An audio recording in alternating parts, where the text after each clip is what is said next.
The first variation was fairly standard, repurposing the regular ident by putting a thistle in front of the graph paper it seemed to have been designed on to celebrate the 30th anniversary of the station in 1987.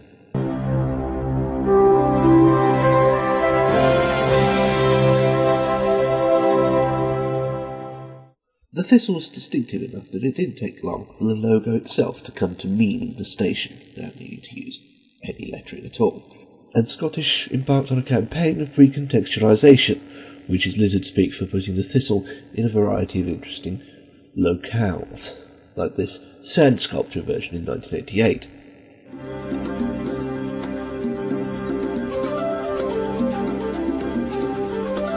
The thistle's ascendancy was interrupted, of course, in 1989, when ITV introduced their generic look, which Scottish grudgingly adopted for about 11 minutes.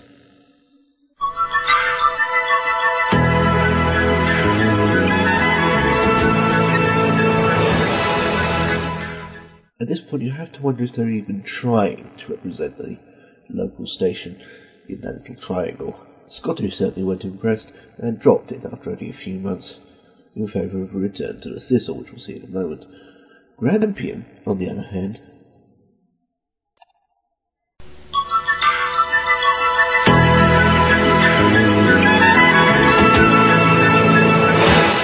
Good evening, you're switched on to Grampian Television. In a way, Grampian were lucky in that their logo, the saltire, was actually quite well suited to this sort of triangular adaptation, unlike almost everybody else's. So taken were they, in fact, by the generic ident, that they held on to it longer than anyone else in the country, for practically the entire 90s. Long after the Get Ready campaign was dead and forgotten, Grampian was still using David Dundas' saxophone. Of course, there might have been other reasons for sticking with it. A lack of money, perhaps. A certain broadcasting act might not have helped. The 90s franchise round brought mixed fortunes for Scotland. Border survived, of course, because nobody was really interested. Likewise, the British Scottish got through it without a hitch. In fact, they capitalised by taking over responsibility for some of the outgoing TVS's commissions, like Art Attack and How To. Grampian weren't so lucky. Their region was big, but not very populous. Consequently, the franchise was always much smaller and more humble than it looked. They survived the previous franchise rounds, of course, under the original rules of a straightforward review process, but in the post-broadcasting act age, previous form was no longer important. It was bid high, and as a sort of tiebreaker, passed a fairly nebulous quality threshold. Grampian bid £720,000 a year, and lost. In fact, they came third, behind a consortium ironically called North of Scotland Television, and one called Channel 3 Caledonia. But at the last minute it was decided that neither of their competitors could make it over the quality threshold, and Grampian held on to their franchise by the skin of their teeth, now paying £720,000 a year for the privilege. So perhaps it's unsurprising that their presentation throughout the 90s was based around a cheap old ident that they didn't even make. But of course their urban compatriots didn't have that problem, and throughout the 90s their thistle went through a whole lot of iterations. Starting in 1990, after they dropped the generic look like a hot potato, replacing it with this oddity.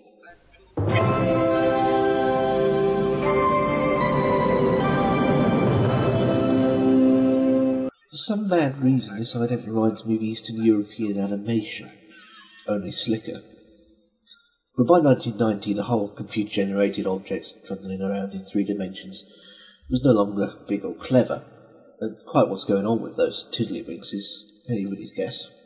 Later on, it was either replaced or complemented, can't be certain which, with this adaptation, reiterating the company's name, just in case you'd forgotten what it was, what with the thistle being front and centre and practically unadorned for most of the last several years.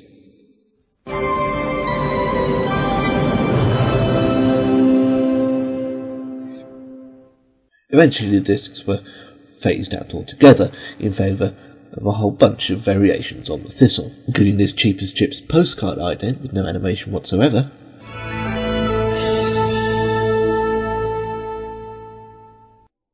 And this impressionistic thing in which the Thistle is barely discernible.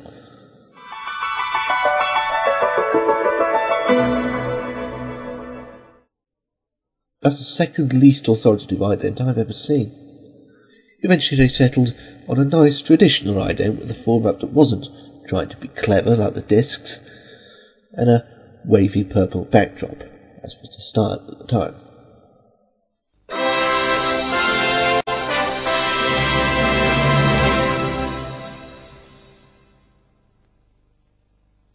Incidentally, that one was seen interchangeably both with and without the station's name at the bottom.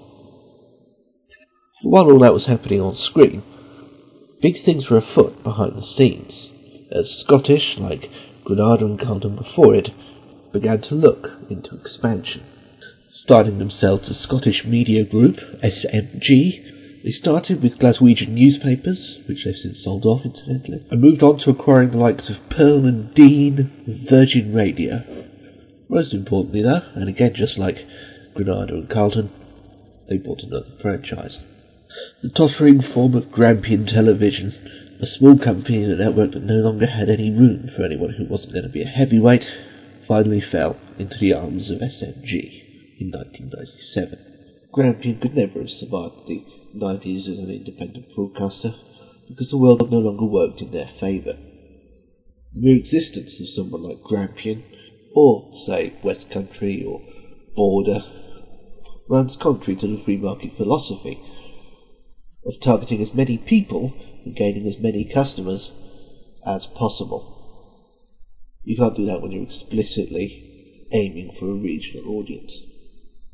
But Grampian didn't die, at least not at first, although there were massive layoffs, and most importantly, and horrifyingly for the residents of Grampian's catchment area, of all, the transfer of Grampian's presentation and continuity from the venerable Highland city of Aberdeen, the silver city with the golden sands, to Scottish's headquarters in Glasgow.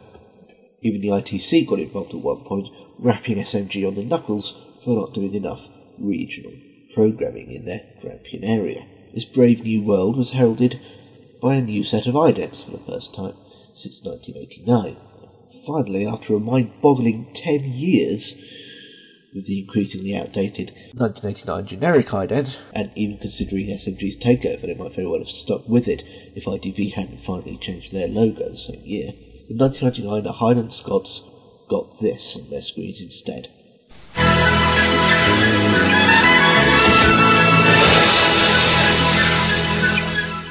Basically using the saltire in the same way that the Scottish have been using the thistle for the past decade. It's actually pretty good, certainly authoritative. Shame about the music though. But it's entirely possible they didn't bother composing a new jingle because they knew this look wasn't going to last very long. SMG were here to stay, and with the new millennium, everything changed.